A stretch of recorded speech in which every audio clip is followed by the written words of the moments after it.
안녕하세요. 골로새 교회에 침투한 이단 풍조들과 그 해악성을 밝히고 있습니다.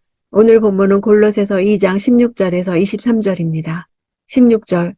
그러므로 여러분은 먹고 마시는 일이나 절기나 초승달 축제나 안식일과 관련된 문제로 아무도 여러분을 판단하지 못하게 하십시오. 율법주의적 이단 세력들이 골로새 성도들을 판단하는 구체적 내용 목록들이 열거되고 있습니다. 유대 의식법에는 먹어야 될 음식과 먹지 말아야 될 음식이 분명히 구별되었고 마시는 것에 대한 금지 규례도 있었습니다. 초승달 축제는 새로운 달이 시작되는 날을 가리키는 단어입니다. 유대인들은 달의 기울기를 관찰하여 금음을 지나 새로운 달이 올라올 때는 나팔을 불면서 횃불을 들어 백성에게 알리고 평시와 달리 특별한 제물을 하나님께 바치는 규례를 지켰습니다. 유대 율법주의자들은 이러한 절기에 내포된 의미보다는 절기 의식과 형식 자체만을 강조하는 오류를 범했습니다. 17절. 이런 것들은 앞으로 올 것들의 그림자일 뿐이요. 그 실체는 그리스도께 속해 있습니다. 바울은 그들이 붙잡고 있는 것은 실체가 아니라 그림자라는 것입니다. 그림자 뒤에는 그림자를 만들어내는 실체가 있기 마련입니다. 바울은 그 실체를 앞으로 올 것들과 그리스도라고 표현합니다. 모든 구약의 의식법들은 그리스도를 나타내기 위한 그림자로서 존재했고 이제 그 실체를 만난 자들은 그림자를 좇을 필요가 없습니다. 18절. 아무도 거짓된 겸손과 천사 숭배를 주장해서 여러분의 상을 빼앗지 못하도록 하십시오. 그런 사람은 자기가 본 것들에 집착해 육신의 생각으로 헛되게 교만해져서 상을 빼앗다는 말은 상 받기에 부적격하다고 선언하다, 불리한 판단을 내린다는 뜻입니다. 당시 골로새 교회를 위협하던 천사 숭배자들은 율법주의자들보다 더 강하게 골로새 성도들에게 해를 끼치고 있었습니다. 그들은 자신들을 심판자의 위치에 올려놓고서 자신들의 체험을 기준으로 골로새 교인들에게 천사 숭배를 강하게 요구하고 있었던 것입니다. 천사들을 숭배하는 것은 교회사적으로도 문제가 된 적이 있었습니다. 천사 숭배자들은 천사들이 율법을 수여했다고 숭배했습니다. 부르기아와 비시디아에 오랫동안 남아서 성행했기 때문에 그 지방 교회 회의는 천사들에게 기도하는 것을 금지하기까지 했습니다.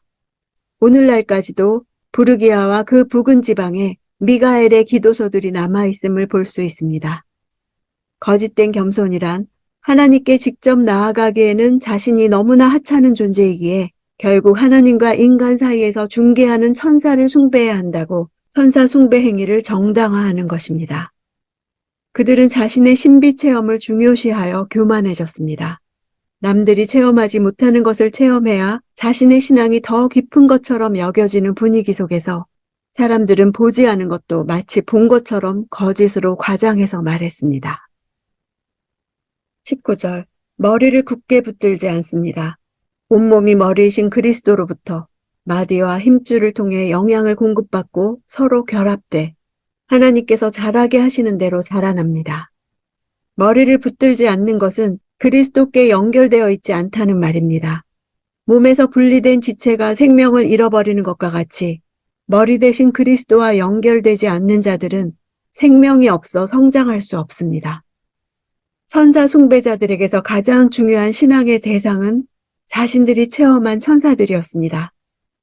그러나 천사와 교회의 머리는 예수 그리스도이십니다. 20절. 여러분은 세상의 초등학문에 대해 그리스도와 함께 죽었는데 왜 세상에 속해 사는 것처럼 헛된 규정들에 굴복합니까? 율법주의나 영지주의적 금욕주의자들이 주장하는 규율과 의식은 그리스도에 비하면 초보 수준의 학문입니다. 금욕주의자들은 금욕을 통해서만 거룩해지고 하나님의 온전한 구원을 이룰 수 있다고 주장했습니다. 바울은 성도들은 이미 그리스도와 함께 장사되어 세상에 대해 죽은 자들인데 세상에 대해 살아있는 자들처럼 그리스도를 모르는 세상의 영적 분위기에 맞추어서 살기를 원하냐고 질책하는 것입니다. 헛된 규정들이란 사람들이 만들어낸 온갖 인간적인 규정들, 소위 종교적인 규칙들을 말합니다. 사실 유대주의자들이 지키고자 했던 것은 율법이 아니라 그 율법에 더해 만든 자신들의 규정들이었습니다. 예를 들면 예수님 당시의 바리새인들은 고르반이라는 인간적 제도를 만들어서 내 부모를 공경하라는 하나님의 계명을 폐하였습니다. 예수님께서는 너희가 하나님의 계명은 버리고 사람의 전통을 지키느냐고 책망하셨습니다. 21절 붙잡지도 말라, 맛보지도 말라, 만지지도 말라 하면서 말입니다. 금욕주의자들이 주장하는 3대 표어로서 특히 고기와 술에 관한 것입니다. 육체는 너무도 악하기 때문에 어떠한 작은 유혹거리라도 제공해서는 안 된다는 그들의 엄격한 규율을 보여줍니다. 이들은 육체의 기본 욕구를 제한함으로써 거룩과 구원에 이를 수 있다고 믿고 있었습니다. 22절 이것들은 모두 사용되다가 없어질 것이요 사람들의 계명과 가르침에 따른 것입니다. 술이나 고기같이 영원한 가치를 지니지 못하는 것에 대한 금욕적 규례가 영생을 얻는 절대적인 조건이 될 수 없습니다. 그것은 영혼에 어떠한 영향도 미치지 못합니다. 일시적이고 썩어질 물질을 구원관의 중심으로 삼는다는 것 자체가 이미 영적 균형 감각이 결여된 것입니다. 23절 이런 규정들은 꾸며낸 경건과 거짓 겸손과 육체를 괴롭히는 데는 지혜 있는 모양을 가지지만 육신의 욕망을 억제하는 데는 아무런 유익이 없습니다. 꾸며낸 경건은 인간이 제멋대로 만든 종교나 예배 의식을 가리킵니다. 여기서는 마땅히 그리스도께 돌려야 할 경배를 다른 곳에 돌리는 것으로서 골로새 교회에 있었던 천사 숭배를 가리킵니다. 육체를 괴롭히는 것은 특정한 음식을 제한함으로써 건강을 해치는 행위와 육체적 고행 등을 가리킵니다. 그들은 몸을 학대함으로 죄를 이기고 하나님을 기쁘시게 할 수 있다고 생각했습니다. 한마디로 골로새 이단은 유대 율법주의적 요소와 영지주의 등의 요소가 혼합된 종교적 혼합주의였습니다. 지혜 있는 모양에서 모양은 소문을 가리킵니다. 지혜의 실제가 아니라 들리는 소문에 의해서 지혜 있는 것처럼 보인다는 것입니다. 이 시대는 철학과 헛된 속임수와 세상의 초등학문에 권위를 줍니다.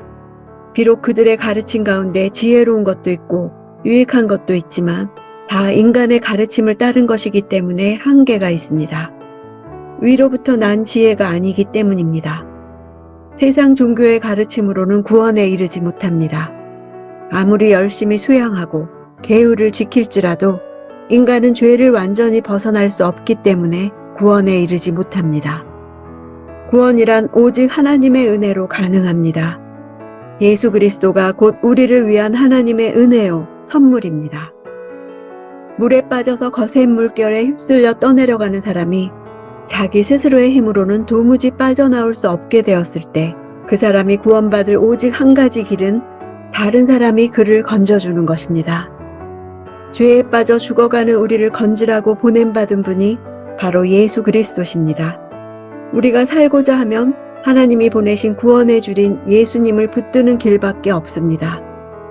지금도 철학과 세상의 초등학문이 구원을 줄 것으로 생각하는 내 주위의 사람들이 구원의 길을 열어주신 하나님의 은혜를 받아들이고 예수님을 붙들기를 간절히 기도합니다.